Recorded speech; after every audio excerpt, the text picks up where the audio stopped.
Hello friends, তো welcome back to my channel. আজকে বানাচ্ছি আমি লোটাস পন্ড।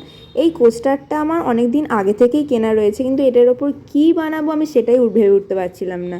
তো তারপর দেখলাম ইনস্টাগ্রাম, ইউটিউব সব জায়গাতে এখন ট্রেন্ডিংয়ে চলছে একটাই জিনিস, লোটাস পন্ড। কেউ বানাচ্ছে সুপার ক্লে দিয়ে, কেউ বানাচ্ছে আবার মোল্ডিড ক্লে দিয়ে। তো আমি ভাবলাম এটা মোল্ডিড ক্লে দিয়েই বানানো যাক। তো যা ভাবা তাই কাজ, শুরু করে দিলাম এই লোটাস পন্ড তৈরি। আর এই লোটাস পন্ডটা হয়তো আমি বাদে কম বেশি সবারই করা হয়ে গেছে। আমি প্রথমে ছোট ছোট যে জিনিসগুলো ছিল, নৌকা, পদ্ম, পাতা, এগুলো সবই আমি আগে ক্লে দিয়ে তৈরি করে নিয়েছি। এরপর কোস্টারটা পুরো রং করে নিলাম, আর তারপর আমি এই ক্লের ছোট ছোট জিনিসগুলো রং করে নিলাম। তো দেখো, তোমাদের সাথে কথা বলতে বলতে সবগুলো রং করা হয়ে গেছে।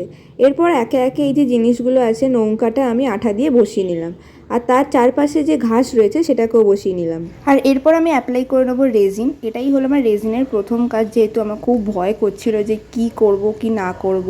তো প্রথমে 10 ml আমি রেজিন নিয়ে নেব, আর 5 ml আমি হার্ডনার নিয়ে নেব। হার্ডনারটা রেজিনের থেকে কম নিতে হবে, আর রেজিনের অনুপাত হতে হবে 2:1।